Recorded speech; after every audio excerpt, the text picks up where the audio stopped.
یہ تھا وہ روح کو سمجھ لو خدا سمجھ میں آ جائے گا۔ اب روح اپنا پائتخت، اپنا سینٹر دماغ کو بناتی ہے۔ روح اور دماغ کو جتنے مکس اپ ہے، نہ روح کو الگ کیا جا سکتا ہے نہ دماغ کو الگ کیا جا سکتا ہے، اس لیے کہ پورا نظام جسمانی دماغ کے کنٹرول میں، دماغ روح کے کنٹرول میں۔ روح دماغ کو آرڈر دیتی ہے، دماغ جسم کو آرڈر دیتا ہے۔ ساری پالیسی اس کی اپنی ہے۔ اس جسم کے اندر کچھ جرمز ہیں، جراثیم ہے۔ یہ جراثیم کا کام کیا ہے؟ باہر کی بیماریوں کو روکنا، ڈیفینسی پالیسی۔ کیا کبھی کسی ڈاکٹر نے یہ کہا ہے کہ اندر کے ان دو جراثیم ہوتے ہیں نا، ایک بدماش قسم کے جراثیم اور ایک نیک قسم کے جراثیم، ایک وہ جراثیم جو بیمار کر دیتے ہیں، ایک وہ جراثیم جو اچھا کر دیتے ہیں، دونوں قسم کے ہیں؟ تو اپنی زبان میں یہ کہہ دوں کہ ان میں بھی کچھ کافر ہیں اور کچھ مومن ہیں۔ یہ کافر باہر سے حملہ آور ہوتے، لیکن انصاف سے بتائیے جو اندر کے جرم سے جو ڈیفینس کرتے ہیں، کبھی سنا ہے کہ انہوں نے بھی باہر جا کے حملہ کیا ہو کسی کے اوپر؟ ان کا کام یہ ہے کہ اپنے بارڈر پر کھڑے رہنا، باہر سے کوئی حملہ کرے تو بچاؤ کرنا، تم جا کے حملہ نہ کرنا۔ تو جب چھوٹے سے جسم کی یہ پالیسی ہے کہ جو تمہارے اسلامک سولجر ہیں وہ اندر رہیں گے، باہر نہیں نکلیں گے، جو باہر کے آئیں انفلٹریٹر ان کا تم مقابلہ کرو۔ معلوم ہوا کہ اسلامک وار پالیسی یہی ہے کہ جو تمہارے اوپر حملہ کرے تم اس کو روکو گے، تم کسی کے اوپر حملہ نہیں کرو گے۔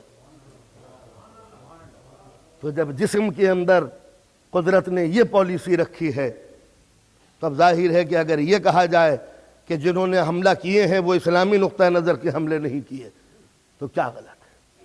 اسلام کسی پر غیر پر حملہ ہونے کا حکم ہی نہیں دیتا۔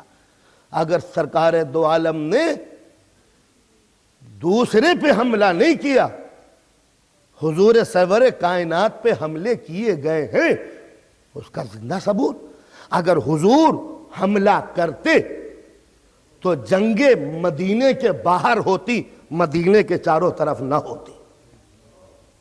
مثلا اگر ایران حملہ کرتا تو جنگ بغداد میں ہوتی، خرم شہر میں نہ ہوتی۔ یہی پالیسی ہوتی ہے کہ اقدام کرنے والا دوسری جگہ ہٹ کے حملہ کرتا ہے۔ تو رسول اللہ پہ حملہ ہوا تھا، اس لیے ساری جنگیں مدینے کے چاروں طرف، بدر، احد، خندق، خیبر، اس کے معنی حملہ کیا ہے، جبھی تو نبی نے روکا ہے۔ لیکن جب پالیسی بدلی تو مصر پہ حملہ، شام پہ حملہ، ایران پہ حملہ۔ معلوم ہوا جب تک اسلامی پالیسی تھی یہ روکتے رہے،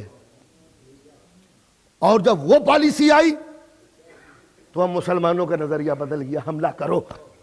تو معلوم ہوا کہ جسم کے اندر جو ایڈمنسٹریشن ہے وہ یہ نہیں چاہتا کہ تم دوسرے پہ بڑھ کے حملہ کرو، اس لیے کہ جو جرم جو ہے ان کا کام یہ ہے کہ باہر سے اگر کوئی جراثیم حملہ کریں گے تو آپ روکیے گا، کولرا کے جراثیم کو باہر بھگائیے، آپ وہیں رہیے۔ یہ نہیں ہے کہ آپ نکل کے کولرے والے جراثیم پر دنیا میں چھاتے پھریں، آپ کا کام نہیں، اس لیے کہ آپ نکل گئے تو اندر کا نظام کیسے چلے گا؟ اپنی جگہ پر رہو تاکہ جارے نہ کہلاؤ، ظالم نہ کہلاؤ، تم پہ جو حملہ کرے وہ ظالم بن جائے۔ اب سمجھ میں آیا کہ امام حسین نے کربلا میں زمین کیوں خرید لی تھی۔ اگر کربلا کی زمین نہ خریدی جاتی تو دنیا یہی سمجھتی کہ مولا نے حملہ کر دیا ہوگا شام پہ، تو لہٰذا میں اپنی زمین پہ ہوں، یہ یزید نے مجھ پہ حملہ کیا ہے، جو یزیدی سپاہی چاروں طرف ہے میرے۔ یہ تھا کربلا کا وہ نقطہ نظر کہ مجھ پر حملہ ہوا ہے، میں نے کسی پہ حملہ نہیں کیا، میں نے حملہ کرتا تو لشکر میرے ساتھ ہوتا۔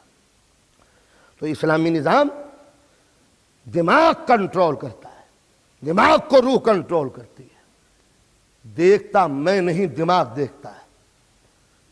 ناک نہیں سونگتی، دماغ سونگتا ہے۔ زبان نہیں چکتی، دماغ چکتا ہے۔ کان نہیں سنتا، دماغ سنتا ہے۔ چھونے کی طاقت میرا ہاتھ نہیں چھوتا، دماغ چھوتا ہے۔ یہ ہے یا نہیں ہے؟ یہ 5 سینسز، یہ سورس ہیں، اصل کام دماغ کا ہے۔ دماغ نے دیکھا۔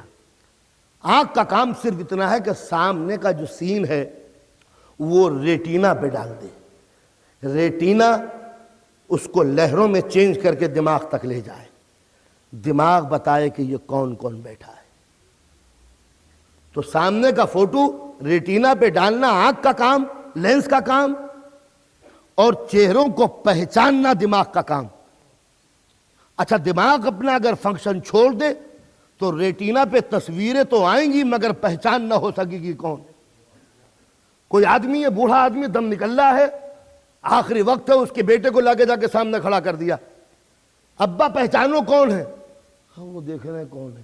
تو کیا آنکھیں خراب ہو گئی؟ نہیں، آنکھیں تو نہیں خراب ہوئی، دماغ کا وہ حصہ خراب ہو گیا ہے جو پہچانتا ہے کہ کون ہے۔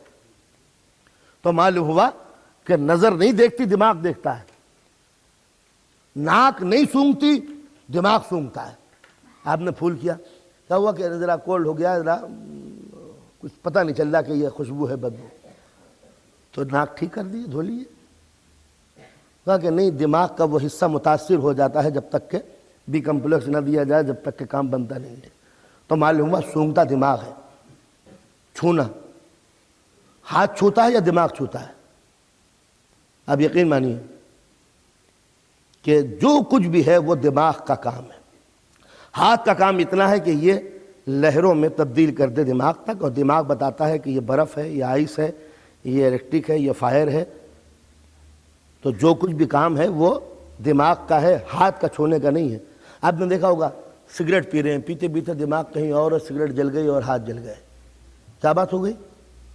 کیا ہاتھ بیکار ہے آپ کے؟ کہ نہیں، دماغ کا وہ فنکشن جو اس کو ریسیو کرتا تھا ٹیمپریچر کو، وہ تھک گیا ہے، لہٰذا ہاتھ جل گئے، پتہ نہیں چلا۔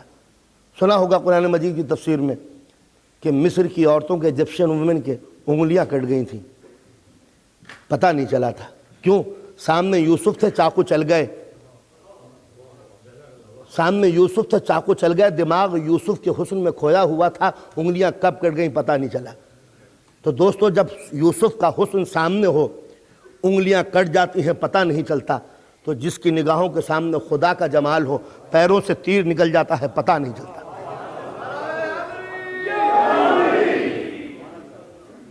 تو معلوم یہ ہوا کہ جتنے بھی یہ 5 سینس ہیں، ہمارے 5 قوتیں، یہ 5 یہ رپورٹ کرتے ہیں دماغ کو، دماغ فیصلہ کرتا ہے۔ تو معلوم ہوا کہ ان کے بغیر بات نہیں پہنچتی نا۔ ایک بات جملہ کہہ دوں، توجہ، ہر کام دماغ کرتا ہے، سونگتا دماغ ہے، چکتا دماغ ہے، سنتا دماغ ہے، چھوتا دماغ ہے، سب کچھ ہے۔ کوئی من چلا نیا سائنسداں آیا کہ جب آنکھ نہیں دیکھتی، دماغ دیکھتا ہے، تو ڈائریکٹ دماغ ہی کو کیوں نہ دکھائیں؟ جب کان نہیں سنتا، دماغ سنتا ہے، تو ڈائریکٹ کان کی مدد کیوں لیں؟ ڈائریکٹ دماغ پہ کوئی ایسا وائر فٹ کر دیں جو دماغ تک پہنچے۔ جب زبان نہیں چکھتی، دماغ ہی چکھتا ہے ذائقے کو، تو ٹیسٹ کو بتانے کے لیے زبان کی کیا ضرورت ہے؟ ڈائریکٹ دماغ کو کیوں نہ بتائیں کہ یہ نمکی ہے، یہ میٹھا ہے، یا کڑوا ہے، کھٹا کیا ہے؟ تو دماغ کہے گا جب تک 5 کا سہارا نہیں لوگے، بات سننے کے لیے تیار نہیں۔ ذرا سوچو دوستو، جب چھوٹے سے جسم میں بغیر 5 کی مدد کے دماغ کو چیز ریسیو کرنے کے لیے تیار نہیں ہے، تو بغیر پنجتن پاک کے صدقے کے خدا بھی سننے کے لیے تیار نہیں ہے۔ وسیلہ لے کے آؤ، سورس لے کے آؤ، گو بٹوین لے کے آؤ، تو بات ماننے کے لیے تیار ہو۔ معلوم ہوا کہ نظام جسمانی کے اندر بھی ذریعہ ہے، وسیلہ ہے، گو بٹوین ہے، اور اگر کوئی بدل ہم تو ڈائریکٹ خدا تک پہنچائیں گے، یہ پنجتن پاک کا واسطہ کیوں دیں؟ کیوں علی کا واسطہ دیں؟ کیوں معصوم کا واسطہ دیں؟ ڈائریکٹ خدا تک، تو ڈائریکٹ دماغ تک۔ تو جب یہ دماغ ریسیو نہیں کرتا، کام تو وہی کرتا ہے، مگر دیکھنا یہ کہ محسن کو بھولے یا نہیں بھولے۔ محسن نے خدا تک پہنچایا، اور جب پہنچ گئے تو محسن کی سیڑھی اتار دی۔ یہ ویسے ہی ہے جیسے اس پہ چلنا ہو، سیڑھی لگا کے چڑھ گئے، جب چڑھ گئے انہوں نے کہا سیڑھی کی کیا ضرورت ہے، اتار کے پھینک دیا، یہ نہ سوچا کہ اترنا بھی پڑے گا۔ تو اسی طرح معصوم کی سیڑھی سے بام معرفت الہی تک پہنچے، اور جب خدا تک پہنچ گئے تو غداری یہ کی، کہا اب رسول کا نام مت لو، ڈائریکٹ پہنچو، رسول کا نام مت لو، سیدھا سیدھا پہنچو۔ اس لیے کہ وہ وحدہ لا شریک، معاذ اللہ، جو اس لیے شریک کرے کہ خدا ان کی مدد کے بغیر کوئی کام ہی نہیں کرتا، وہ شرک ہو جائے گا۔ لیکن جو اس عقیدے کے تحت کرے کہ جب ان کے بغیر قدرت نے کوئی پیغام مجھ تک نہیں پہنچایا تو میں اپنی تمنائیں بغیر ان کے کیسے پہنچا سکتا ہوں؟ وہ قرآن ڈائریکٹ اتار دیتا تو میں بھی جانتا، نماز ڈائریکٹ اتار دیتا تو میں بھی سمجھتا، روزہ سیدھا سیدھا آتا تو میں بھی جانتا۔ روزے کے لیے ایک معصوم روزے دار سے روزے رکھوائے، نماز پڑھانے کے لیے ایک معصوم سے کہا نماز پڑھ کے دکھا دو، ایک معصوم کے دل کے اوپر قرآن اتارا تو جس کو اس نے سورس بنایا مجھ تک پہنچانے کے لیے، اسی کو میں نے سورس بنایا تمنائیں پہنچانے کے لیے۔ اگر وہ ڈائریکٹ پہنچاتا کہ لو مسٹر فیروز سنو الحمدللہ، تو میں بھی یہ سنا کہ لے اللہ تو بھی سن میری دعائیں۔ مگر جب وہ اس نے بغیر نبی کے مجھ تک کوئی بات نہیں پہنچی تو میری بات بغیر نبی کے کیسے پہنچ جائے گی؟ صلوات پڑھیں محمد و آل محمد۔ دماغ کا کیا کام؟ زندگی کے تمام کام اسی دماغ کے ذمہ۔